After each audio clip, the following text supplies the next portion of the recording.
Xin chào các bạn.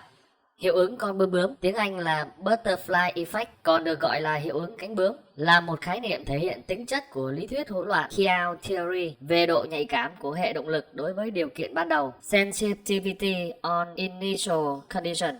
Bắt nguồn từ tiêu đề của một bài báo khoa học được xuất bản gần 50 năm trước, và có lẽ hơn bất kỳ khái niệm khoa học nào gần đây, hiệu ứng cánh bướm đã được nhiều nhà khoa học ghi nhận là đúng và tin tưởng.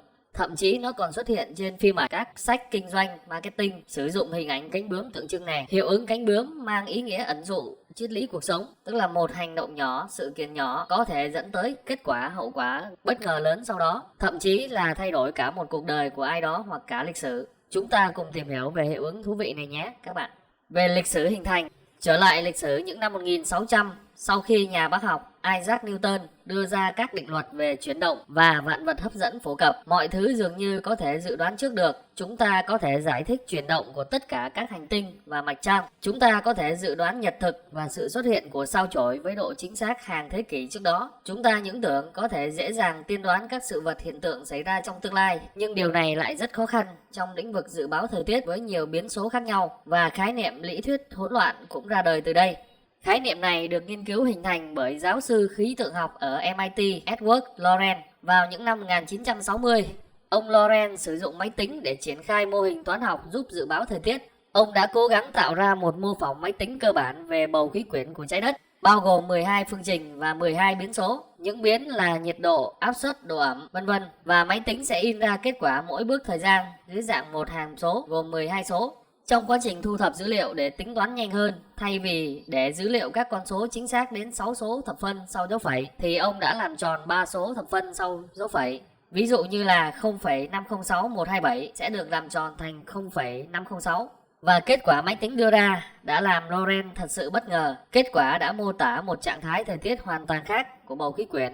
Bởi vì từ những thay đổi nhỏ của nhiệt độ không khí, tốc độ gió đã ảnh hưởng đến kết quả dự báo thời tiết cuối cùng. Mặc dù con số làm tròn rất nhỏ, tuy nhiên kết quả sau khi làm tròn dữ liệu lại khác xa so với kết quả giá trị gốc ban đầu, ảnh hưởng tới kết quả dự báo thời tiết cuối cùng. Điều này cho thấy một sự thay đổi nhỏ có thể thay đổi một kết quả lớn.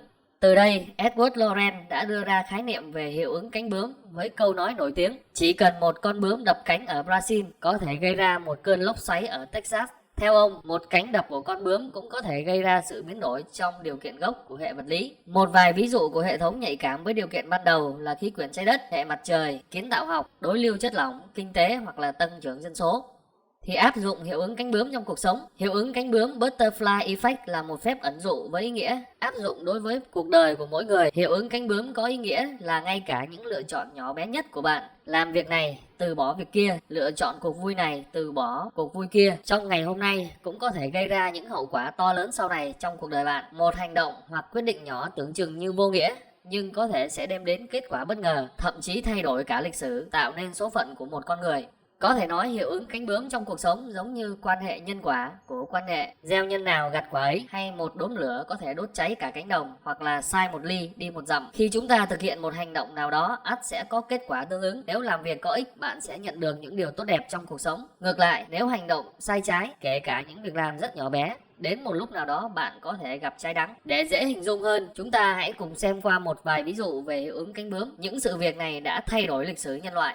Đầu tiên là ví dụ về trùm phát xít Hitler. Thì cha của Hitler qua đời vào năm 1903 khi Hitler được 13 tuổi. Mẹ của ông phải nuôi sống gia đình một cách khó khăn bằng lương hưu và số tiền dành dụm ít ỏi. Trong khoảng thời gian này, Hitler vẫn rong chơi và nuôi ước mơ trở thành một họa sĩ. Năm 1907 và năm 1908, Adolf Hitler nộp đơn vào Viện Hàn lâm Nghệ thuật ở Vienna, Áo, nhưng không được nhận cả hai lần. Sau này, ông đã trở thành một nhà chính trị, trùm phát xít của cả nước Đức và gây ra nhiều tội ác tàn nhẫn đối với nhân loại. Thì nếu Hitler được nhận vào trường nghệ thuật thì có thể ông đã không theo con đường chính trị và gây ra nhiều tội ác như vậy, và sẽ không có cuộc diệt chủng dẫn đến cái chết của khoảng 6 triệu người Do Thái, và sẽ không châm ngòi cho chiến tranh thế giới thứ hai, cuộc chiến đẫm máu nhất với cái chết của hơn 70 triệu người. Ví dụ thứ hai là phát súng định mệnh tạo nên cuộc Thế chiến thế giới thứ nhất. Thì ngày 28 tháng 6 năm 1914, Thái tử Franz Ferdinand của Áo cùng Vương Phi đến thăm Sarajevo để kiểm tra quân đội, bất chấp lời cảnh báo về âm mưu ám sát ông. Một nhóm cùng tín đã mai phục trên con đường chính ở Sarajevo. Khi đoàn xe đi qua cầu, một thanh niên xông ra ném bom về phía thái tử. Trái bom rơi ra ngoài phát nổ khiến hai tùy tùng bị thương, và lẽ ra thái tử nên quay về sau sự cố đó, nhưng ông lại nhất định đến thăm người tùy tùng đang cấp cứu trong bệnh viện. Tuy nhiên do tài xế của ông không quen lộ trình, đã rẽ nhầm đường và gặp đúng Gavrilo Princip, một trong những kẻ tham gia vụ mưu sát hụt trước đó, đang ngồi quán cà phê ở bên đường. Ngay lập tức, Princip đã rút súng bắn chết thái tử Ferdinand. Vụ ám sát này đã châm ngòi cho Thế chiến thế giới thứ nhất. Ví dụ thứ ba là dịch bệnh Covid-19.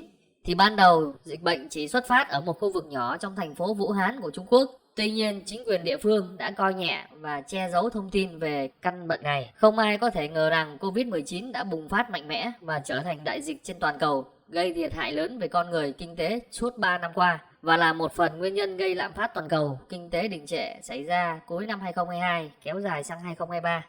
Và bài học cho chúng ta về hiệu ứng cánh bướm là gì? Sở dĩ lý do nhiều người bị mê hoặc bởi hiệu ứng cánh bướm là bởi vì nó đặt ra một câu hỏi cơ bản, đó là chúng ta có thể dự đoán tương lai và quyết định được tương lai của chính mình hay không? Quy luật nhân quả trong cuộc sống là có thật hay không? Qua lăng kính của quan hệ nhân quả, hiệu ứng cánh bướm được diễn giải có phần tương đồng với quan niệm gieo nhân nào gặp quả ấy.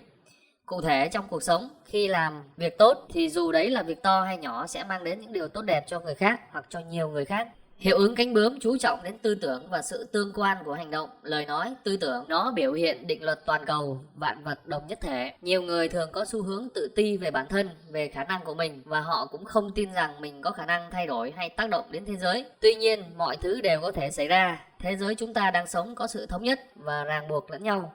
Vì vậy, mỗi hành động nhỏ, dù là rất nhỏ, cũng góp phần thay đổi thế giới này.